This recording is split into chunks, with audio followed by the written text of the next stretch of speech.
अब आगे बढ़ते हैं दोस्तों किस पे, सेबी। सेबी का मतलब क्या है, security and exchange board of India.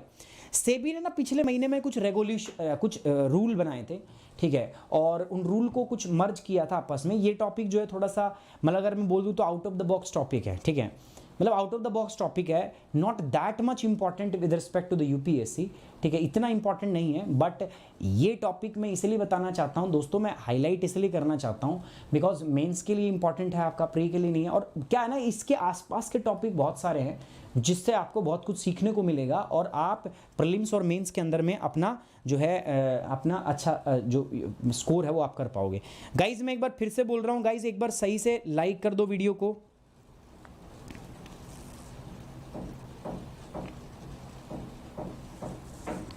नहीं वो तो ऊपर है ना, माइक तो बिल्कुल ऊपर है, प्रॉब्लम आ रही है, लेट मी चेक।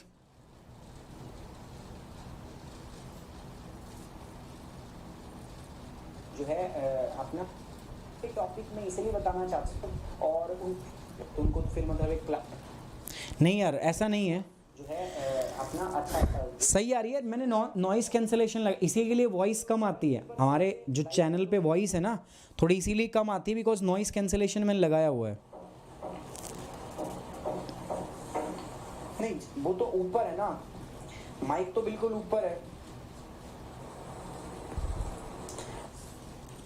चलिए मैंने कर लिया है, फिर भी कोई दिक्कत है तो will try to rectify that.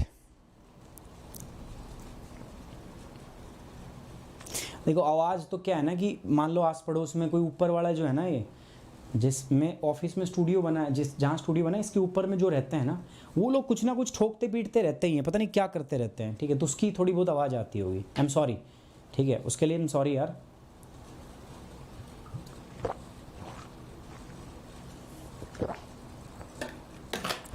जब हम 12वीं क्लास में थे ना, तो हमारा एक सीनियर था, विशाल नाम था उसका। भाई जब वो पढ़ता था ना, वो जो पढ़ता था, हम हॉस्टल में रहते थे, तो उसका रूम नंबर 1 था हॉस्टल के अंदर, 12 कमरे होते थे, तो रूम नंबर 1 में था। और उस रूम नंबर 1 में इतने कबाड़ी लोग थे ना, मतलब बदमाश लोग थे सारे, जो कभी पढ़ने से उनका कोई वास्ता नहीं था। लेकिन गाइज आप मानिए यार, उसके पास में जब वो पढ़ता था ना, तो तुम बम फोड़ दो, ठीक है, इतना भयंकर कंसंट्रेशन था उसका, मतलब सच बता रहा हूँ मैं, पढ़े ना तो बम फोड़ दो तुम वहाँ पे, लेकिन उसका ध्यान भंग ना हो। मतलब ऐसी कंसंट्रेशन आपकी भी होनी चाहिए हमारी, मतलब काम जब करें तो पूरी एकाग्रित होके, ठीक है, इधर उधर की जो वॉइस है ना आपके कान से बाहर हो जानी चाहिए।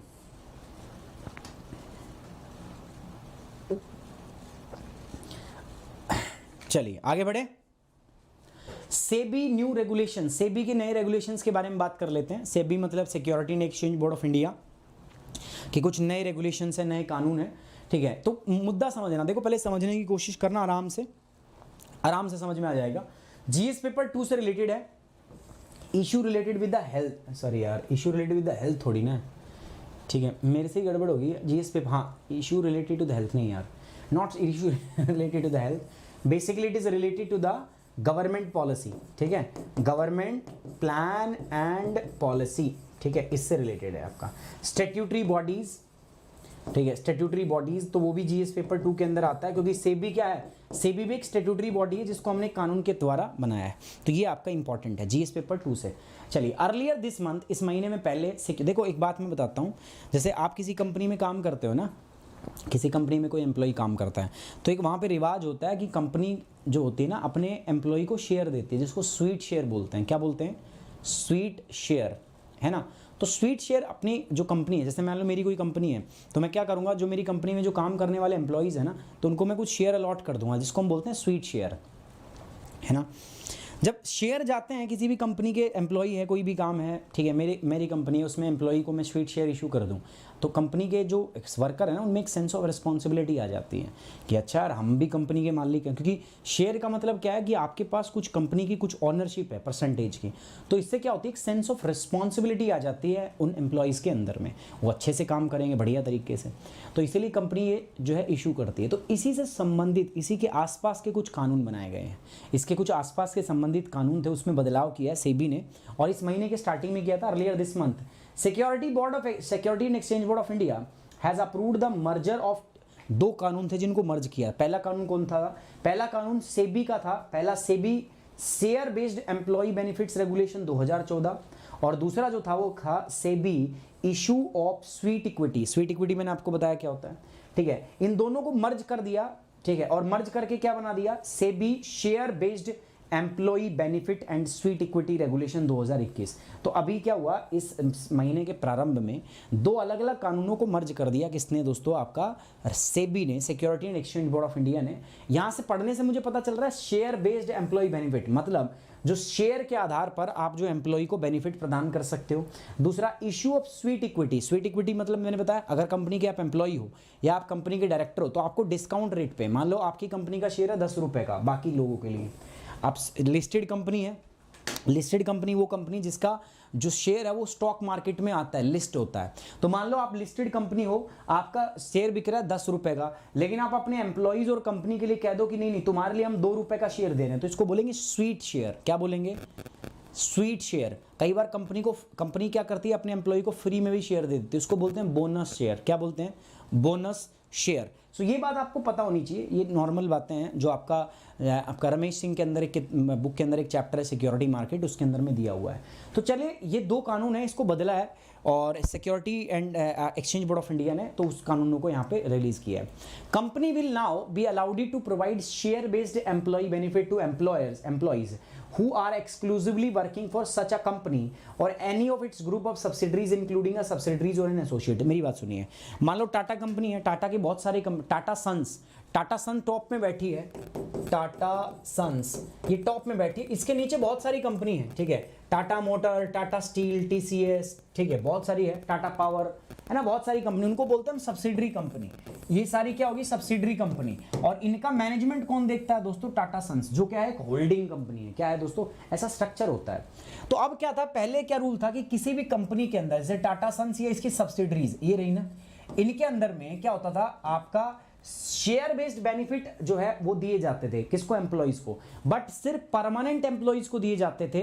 जो टेम्पररी एम्प्लॉइज थे उनको वो बेनिफिट नहीं दिए जाते थे। आप समझ मेरी आ रही बात मेरी को। तो अब वो परमानेंट वर्ड हटा दिया है, अब सिर्फ लिख दिया एम्प्लॉइज। मतलब अगर कोई भी कंपनी में कोई काम कर रहा है, एम्प्लॉय काम कर रहा है, तो वो शेयर बेस्ड बेनिफिट उसको दिए जा सकते हैं कंपनी के द्वारा। Company will now allowed to provide share based employ benefits, मतलब शेयर के ऊपर आधारित जो बेनिफिट हैं कंपनी अब वो अपने सारे एम्प्लॉय को दे सकती है, इवन दो वो एम्प्लॉय परमानेंट है या नहीं है, इस बात का फर्क नहीं पड़ता। पहले पड़ता था, पहले सिर्फ परमानेंट वालों को देते थे वो। दूसरा, to provide immediate relief to an employee और his family in the instance of permanent incapacity और डेथ। मान लो कोई व्यक्ति है, किसी कंपनी में काम कर रहा था, अब उसकी डेथ हो जाए या उसके हाथ पैर कट जाए, वो इनकैपेसिएट हो जाए, मतलब उसका कोई काम कर ना पाए, तो ऐसी अवस्था में उसको कुछ बेनिफिट दिए जाते हैं कंपनी के द्वारा।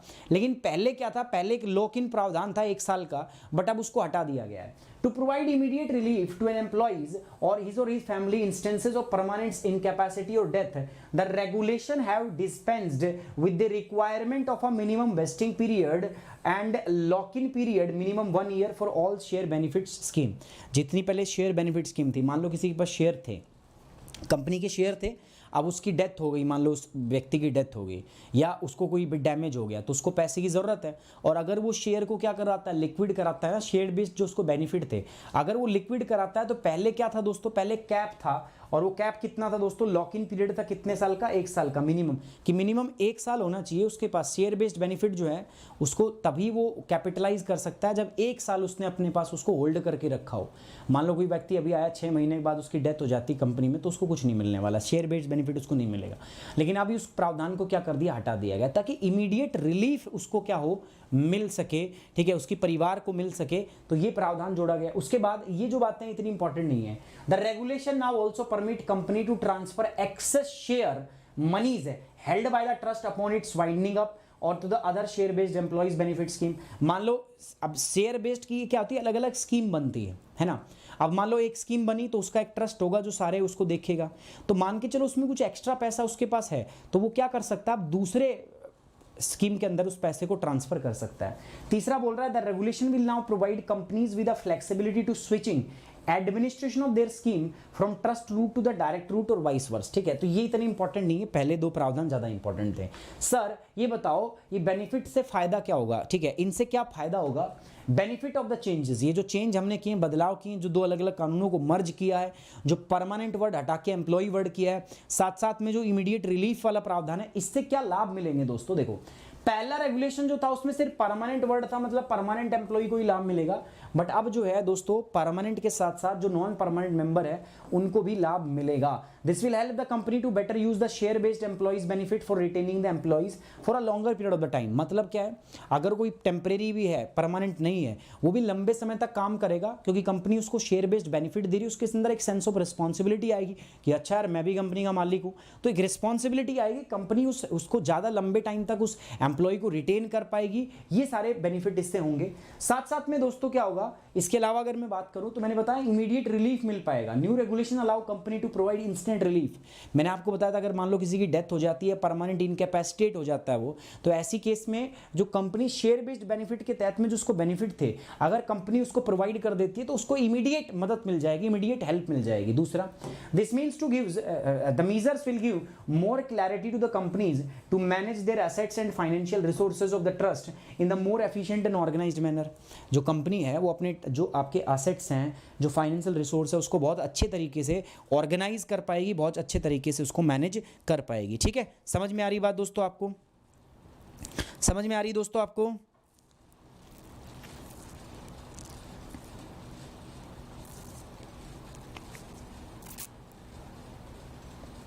डन, ठीक है।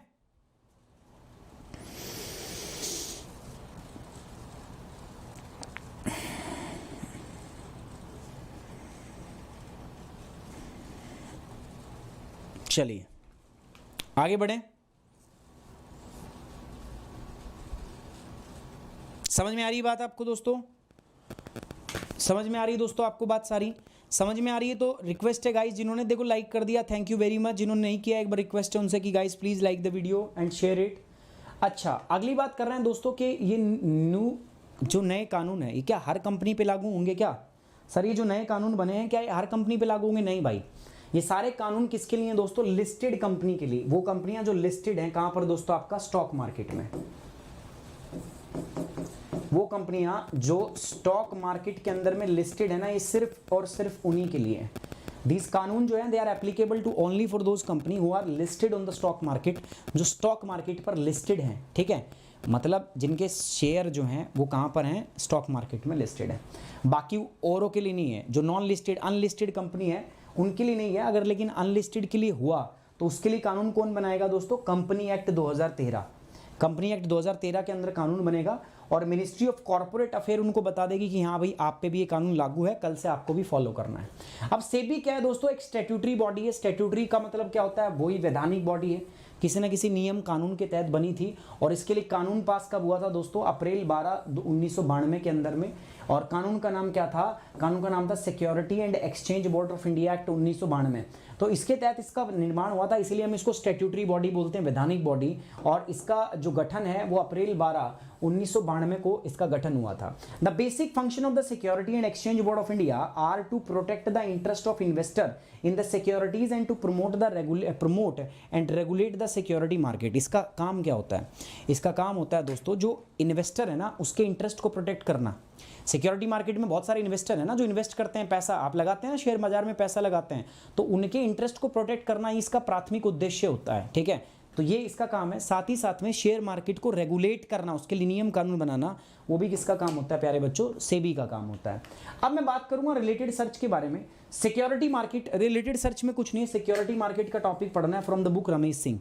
रमेश सिंह नामक एक किताब है, उससे आपको सिक्योरिटी मार्केट जो है ये पढ़नी है पूरी कंप्लीट। सिक्योरिटी सुरक्षा बाजार नहीं है यार, ठीक है। रमेश सिंह की किताब से आपको क्या पढ़नी है? सिक्योरिटी मार्केट मतलब शेयर मार्केट पूरा, प्राइमरी सेकेंडरी और वो सारा जो है। आई थिंक चैप्टर नंबर 14 है, 14वां चैप्टर है शायद ये, ठीक है।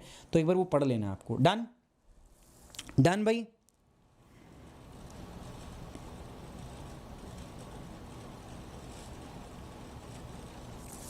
चलें आगे बढ़े।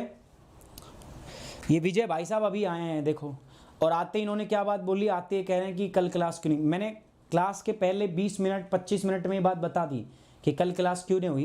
ये भाई साहब अभी आए हैं और आते ही इन्होंने वही बात मतलब तुम जब आ गए मुंह उठा के आ गए यार, उसी टाइम पे तुम्हें बस कुछ बात बोल देनी होती है। स्टार्टिंग में आए हो, क्लास ज्वाइन की है, अब मैं पूछूं तो स्टार्टिंग में क्यों नहीं आए भाई तुम? मैं पूछूं तुमसे स्टार्टिंग में क्यों नहीं आए? बताओ, तुम्हें चिंता नहीं है अपनी पढ़ाई की? स्टार्टिंग में तुम क्यों नहीं आए क्लास में? अब कहेगा सर मैं तो आया था तो मैंने ये बात पहले ही बता दी कल क्लास क्यों नहीं हुई। ठीक है, और इसके अलावा आप मुझे बता दो, मैं आपको एक पर्सनल रिटर्न रिप्लाई भेज देता हूँ। ठीक है, आप मुझे एड्रेस दीजिए, मैं आपके घर पे भेज देता हूँ लिख के। ठीक है, हमने टेलीग्राम पे मैंने सुबह ही मेंशन कर दिया था कि ट्रांसफार्मर कल परसों रात से ही ट्रांसफार्मर जल गया था, स्टूडियो में लाइट नहीं थी। ठीक है, कहाँ से क्लास कर दूँ बिना लाइट में? तुम्हें खुद चिंता है तुम्हारी पढ़ाई की? तुम्हें खुद चिंता हो ना, टाइम से आओ, ज्वाइन करो। तुम अभी आए हो तुम।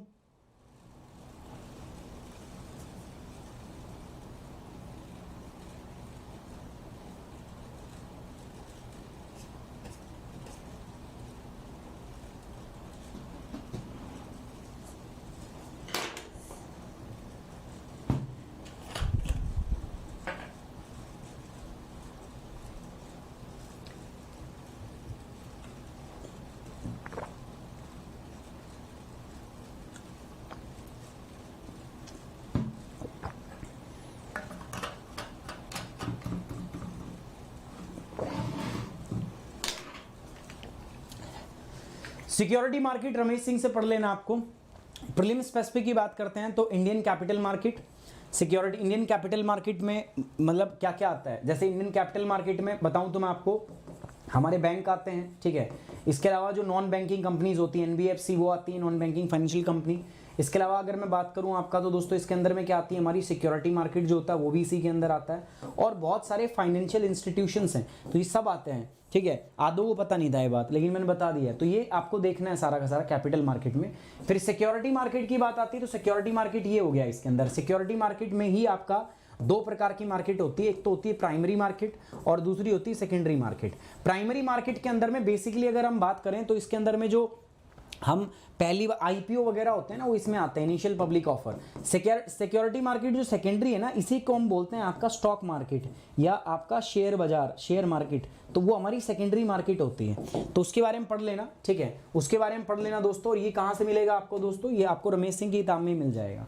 इसके अलावा बहुत सारे फाइनेंशियल रेगुलेशंस होते हैं, नियम होते हैं, कानून होते हैं, जैसे security and exchange board of India act 1992। उसके अलावा बहुत सारे हमारे पास फाइनेंशियल रेगुलेटर्स भी होते हैं, जैसे आरबीआई एक फाइनेंशियल रेगुलेटर है, सेबी फाइनेंशियल रेगुलेटर है। ठीक है, तो इनके बारे में भी आपको पढ़ना है। स्वीट शेयर क्या होते हैं, स्क्रिप्ट शेयर क्या होते हैं, बोनस शेयर क्या होते हैं, ये सब आपको पता चल जाएंगे दोस्तों। कब? जब आप पढ़ोगे ये टॉपिक। ठीक है, आप जब ये टॉपिक पढ़ोगे you will get an idea about all these things. आप सारी चीज़ों के बारे में आपको पता चल जाएगा, आपको पता चल जाएगा कि सारी चीज़ें क्या होती हैं। ठीक है, so will get an idea about all these things कि कौन सी चीज़ क्या होती है, सबके बारे में आपको पता चल जाएगा। Now let's discuss about the second thing. इसके आगे बढ़ता हूं मैं आपका। ठीक है, ये हो गया हमारे पास। Now move to the next part, the main specific. Main specific के बारे में हम बात कर लेते हैं। मेंस वाला मुद्दा क्या है? देखो, डिस्कस द ओरिजिन। आपको क्या करना है? Discuss the origin. आपको ओरिजिन बताना है कि सिक्योरिटी मार्केट ऑफ जो आपका security and exchange board of India है उसका ओरिजिन कैसे हुआ, स्ट्रक्चर क्या है उसका। ठीक है, साथ साथ में मैंडेट क्या है, फंक्शन क्या है, काम क्या है, साथ साथ में इसकी बहुत सारे चैलेंजेस भी हैं, इसके साथ बहुत सारे इश्यूज हैं जो एसोसिएट हैं security and exchange board of India के साथ में, तो वो आपको बताना है। ठीक है, so this is the question for the mains and it will belong from the GS paper 2। ठीक है, जीएस पेपर 2 से बिलोंग करता है। Try to write a answer over it. ठीक है, और इसके ऊपर जो क्लास होगी हमारी वो मैं स्पेशल क्लास आपकी लगा दूंगा। आपका मन करे तो आके उसमें देख लेना, मन ना करे तो रहने देना। एंड साथ ही साथ में दोस्तों देखो, मेरे साथ जुड़ के आप प्लस कोर्स भी कर सकते हो। प्लस कोर्स करने के लिए दोस्तों मैं आपको बताता हूँ, ये जीएस का प्लस कोर्स है, तो यहाँ पर आप प्लस और आइकॉनिक दो प्रकार के सब्सक्रिप्शन जो है आप यहाँ पे ले सकते हो दोस्तों, प्यारे बच्चों। ये आपके सब्सक्रिप्शन का प्राइस है 6 महीने, 1 साल, 2 साल, 3 साल। ठीक है, ये इधर है आइकॉनिक का सब्सक्रिप्शन है 1 साल, 2 साल और 3 साल का, ले सकते हो। कोड आपका क्या रहेगा? सुमित 10। तो ये मेरा टेलीग्राम चैनल है, पीडीएफ यहाँ दे दूंगा मैं, साथ साथ ये अपना कोड है। ठीक है, इसको यूज करना है to get the 10% off Unacademy. I hope you like the session, you enjoy the session. So guys please like the video, share it and subscribe the channel. Thank you very much, take care, bye bye, जय हिंद, love you guys.